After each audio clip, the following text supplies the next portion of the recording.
to arrive in Sydney, and then we go to the Hyatt that's underneath the bridge. Yeah. And I go to Doyle's on the beach. Yep. And I have some nice fish and a little glass of white wine, and I'm good for the day. Yeah, well, I mean, that's the Sydney lifestyle. I just wanted to ask you one question. I mean, as kind of the guardian of kind of the Ford family history, what values do you see driving Ford forward that have been there from the beginning?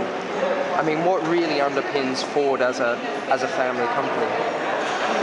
You know, that's probably the most interesting question I've ever received. I mean, in the sense that I think it's integrity, I think it's management, it's a clear vision, it's a vision of the future of what we can do to improve ourselves, improve the communities we live in, all the work we're doing with electrification and all of that. I think that's all part of what Henry Ford would have really wanted us to do. I think the point that you raise about improving the communities that you're a part of.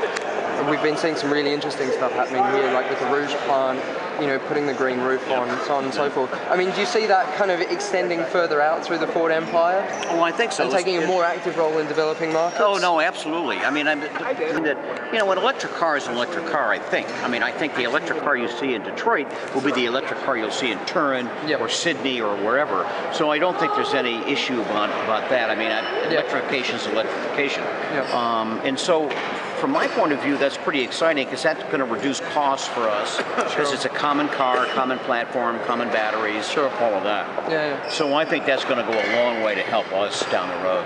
Fantastic. Yeah. Great. So, Mr. Ford, what do you think of all the changes that are happening in the automobile industry? Very different. You didn't expect this from... What is the word I'm looking for? I'll help you. I'll give you the answer. I mean, 2008 came to us and we were hit across the head. I mean, I don't think we ever expected 2008 to be what it was. And as I said in my address earlier tonight, I mean, we saw the edge of the earth, and it was pretty unattractive. And I think that we're re-enthused to make sure that never happens again. We got our balance sheet in shape. We got our products in shape. We have our management in shape. I mean, the Ford Motor Company today is a completely different company than it was in 2008, and things are completely different. And so I think we're better prepared to face the future, even to face an uncertain future. I think we're ready to do that. So I'm pretty enthusiastic about it. How did Mr. Mulally enter the radar of Ford decision makers? Well, the history I think is pretty well known. My cousin Bill decided that maybe this wasn't what he wanted to do long term, and he went out and interviewed Alan, and we courted him. That's what my point is. How did he enter your radar to begin? He's an aeronautical person. No, he's an engineer by training. Gotcha. Now, yes, it is aviation or aeronautical engineering, but I think that there was an opportunity, as I'm told, and we went to see him at Boeing, and he kind of said, well, why should I leave Boeing after 32 years? A new challenge. Challenge of a lifetime, we all really. like challenges. I mean, what an opportunity for someone like Alan Mulally. I mean, then of course we were thrilled that he came, and the rest is history. And now the company has turned around.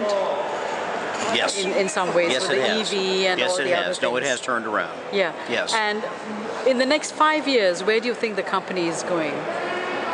Well, it's hard to forecast. I mean, I can tell you what we're going to do next quarter, but I'm not sure I can tell you 5 years from now.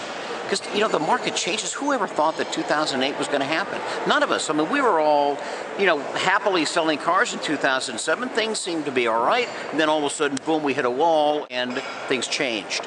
So to forecast what happens in 5 years is going to be almost impossible. You raise a really interesting point. It's probably kind of a good one to finish on. That kind of quarter-to-quarterism that some people say has kind of underpinned some of the major structural difficulties in the North American economy in particular.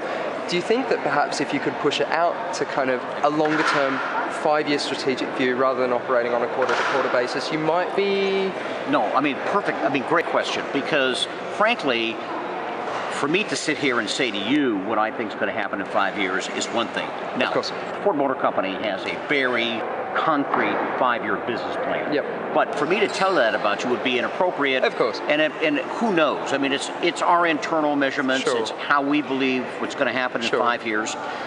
Who knows? I mean, frankly, we do it because every company has got to do a long-term business plan. Yeah. We've got lots of products coming. And so My last question is Ford in Asia Pacific, especially in India. Yes. What is the market like? Because you lived in Australia Yes. a long time ago. Yes.